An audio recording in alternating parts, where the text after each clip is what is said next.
Bonjour.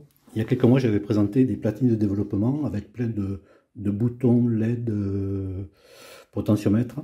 Aujourd'hui, là, Rémi a a routé les PCB et m'a envoyé cette face avant, qui est alors c'est la première que l'on tire, mais ça va être la 14 ou 15e face avant virtuelle sur papier. Donc les potentiomètres à l'époque étaient hyper stables. C'est toujours le cas, c'est encore mieux le cas parce que on a mis des très bas coûts à l'époque. Là, c'est des alphas, ils sont tous répétables. Ils vont de 100% à 0, tous. J'ai vu une page d'enveloppe, ça c'est l'enveloppe EGF. On va avoir droit de l'exponentiel, du linéaire, de l'ADSR classique, de l'ADSR à l'intérieur d'une gate uniquement, et du loop donc qui est alimenté en permanence. La durée maximum est variable, enfin est ajustable. Donc là ici vous êtes 30 secondes mettons, pour l'attaque, 30 secondes pour le release, etc. Ou bien 3 secondes. Et puis un délai classique de déclenchement.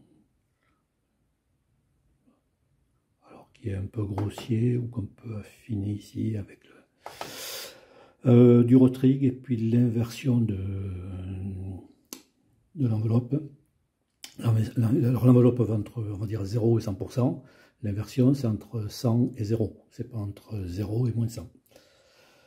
Sur le GA, c'est à peu près pareil, mis à part qu'il n'y a pas les délais.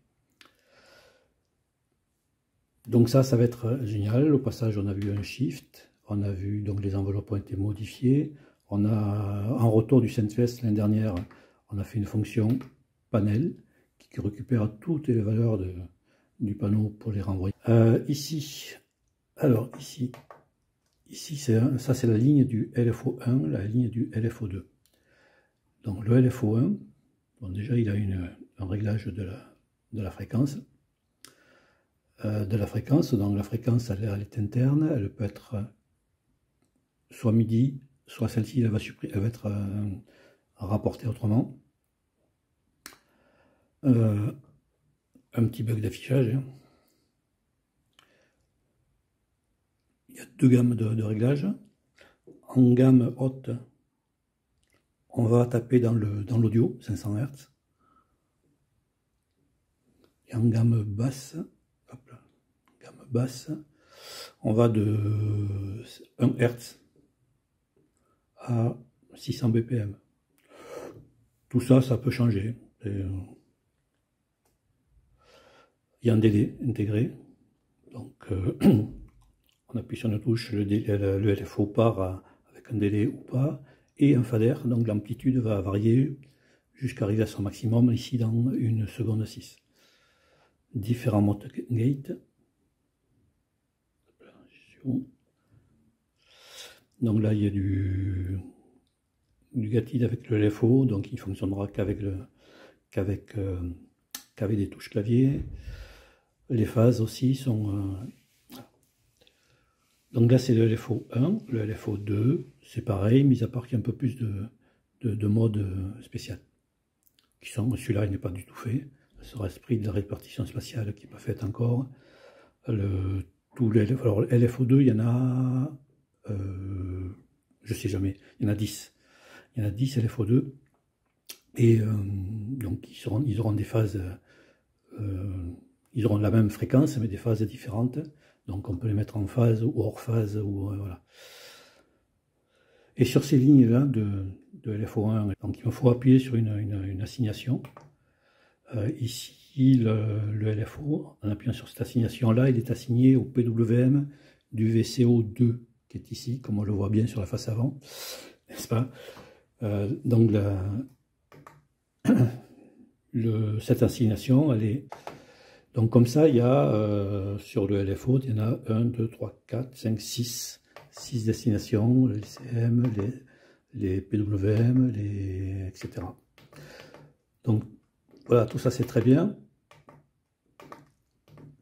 Mais on a aussi la touche ici, assignation, qui lui, cette touche-là permet d'assigner n'importe lequel des potentiomètres sur le LFO1. C'est-à-dire si je veux mettre le FX par exemple, j'assigne le FX, ou là c'est le VCA, ou le cutoff, etc. Et enfin alors, etc. Donc chaque assignation, donc je peux l'effacer par exemple, je peux la doser, alors finement, voilà. Et donc comme ça, donc sur ce futur synthé hypothétique, il y aura 7 modulants.